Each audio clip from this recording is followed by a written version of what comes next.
kemarin banyak persoalan-persoalan tentang kunut. Kunut itu bid'ah katanya, Ustaz. Begini. Anda boleh punya pendapat, tapi Anda jangan lupa ada ragam pendapat dari para ulama. Maaf ibu bapak sekalian, keterangan hadis kunut itu bid'ah terdapat di hadis ada An-Nasai, ada juga di Al-Bukhari. Turunkan semua hadisnya. Tahukah Anda periwayat hadisnya itu juga kunut? Imam An-Nasai mazhabnya Syafi'i, beliau kunut. Imam Al-Bukhari mazhabnya Syafi'i, beliau kunut. Saking objektifnya, beliau riwayatkan tentang sahabat yang tidak kunut. Kenapa beliau tidak kunut? Karena dalam hidupnya tidak pernah melihat Nabi kunut.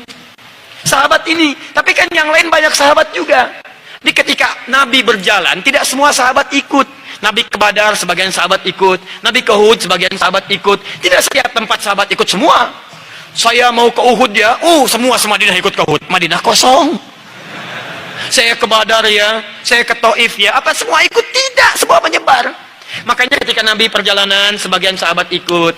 Nah, ada seseorang ketika berada di belakang Nabi, setiap dia sholat di belakang Nabi, dalam keadaan subuh, Nabi tidak kunut.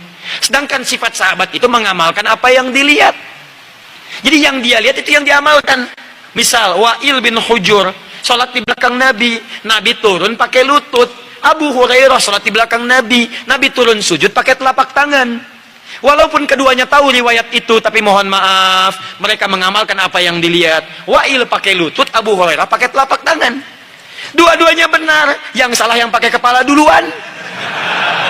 Belum apa-apa sudah ramai kepalanya, ini bid'ah, ini salah, ini. Itu, muka Anda dari ujung kepala sampai ujung kaki bid'ah tuh. Kenapa? Karena Anda tidak belajar hadis dengan ilmunya. Ini yang tidak kunut di belakang Nabi karena dia sholat di belakang Nabi, Nabi gak kunut. Tapi ada sebagian sahabat sholat di belakang Nabi, Nabi pernah kunut.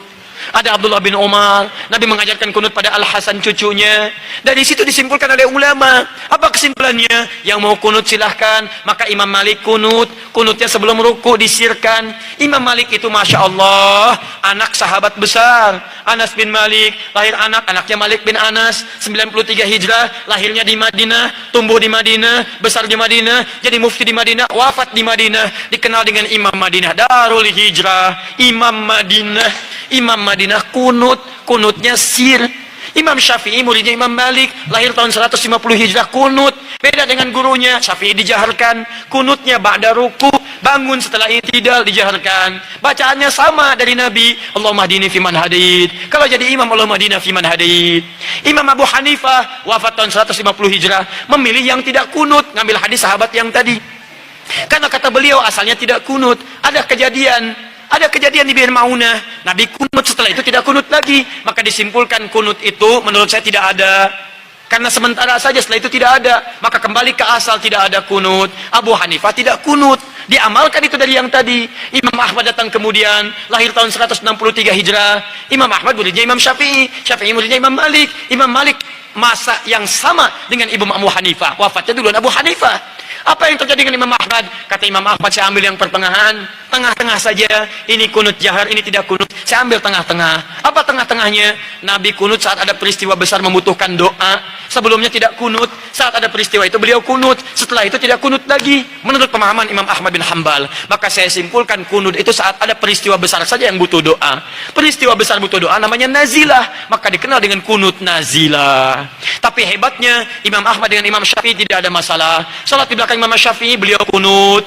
Imam Syafi'i salat di belakang Imam Ahmad beliau tidak kunut. Imam Syafi'i datang ke tempat Imam Abu Hanifah. Imam Abu Hanifah sudah wafat. Ketika beliau memberikan ilmu di tempatnya, kemudian diminta jadi imam saat subuh, beliau tidak kunut. Selesai itu kata muridnya, "Syal Imam, kenapa Anda tidak kunut?" Kata Imam Syafi'i, "Saya menghormati pendapat di tempat Imam Abu Hanifah yang tidak kunut." Luar biasa.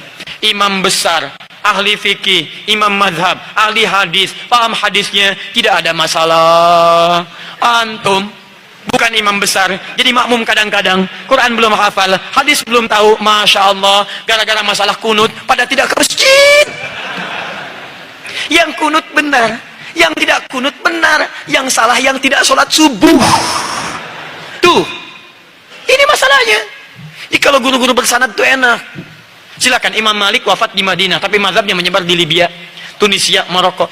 Jadi kalau antum ingin melihat mazhab ahli Madinah dulu, prakteknya di Libya, prakteknya di Maroko, prakteknya di Tunis. Tiba-tiba datang orang sekarang yang tidak tahu ilmu mengatakan, Masya Allah, lebih bagus orang Madinah dibanding dengan orang Libya. Dipecah-pecah kita di situ.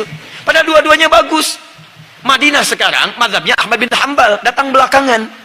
Yang dipraktekkan di Madinah dulunya mazhab Imam Malik, datang Imam Syafi'i dipraktekkan Imam Syafi'i. Sekarang, maaf, yang pimpin itu mengambil mazhab Imam Ahmad bin Hanbal, dipraktekkan di dalamnya, dipraktekkan mazhab Imam Ahmad bin Hanbal. Kalau Anda ingin melihat Madinah tempo dulu, pergi ke Libya, pergi ke Tunisia, pergi ke Maroko, pergi ke Aljazair, itulah mazhab Imam Malik di sana. Kalau ingin melihat kekinian, pergi ke Saudi, ada di Ummul Qura, ada di Madinah, ada sekitarannya mazhab Imam Ahmad bin Hanbal. Kalau ingin Imam Asy-Syafi'i, pergi ke Mesir, pergi ke Syria. Kalau ingin lihat Imam Abu Hanifah, pergi ke mana? Ke Pakistan, ke India, sebagian Cina. Kalau ingin melihat keempat-empatnya, Abu Hanifah, Malik, Asy-Syafi'i, Ahmad bin Hanbal, pergi ke Indonesia. Jangan pergi kemana-mana.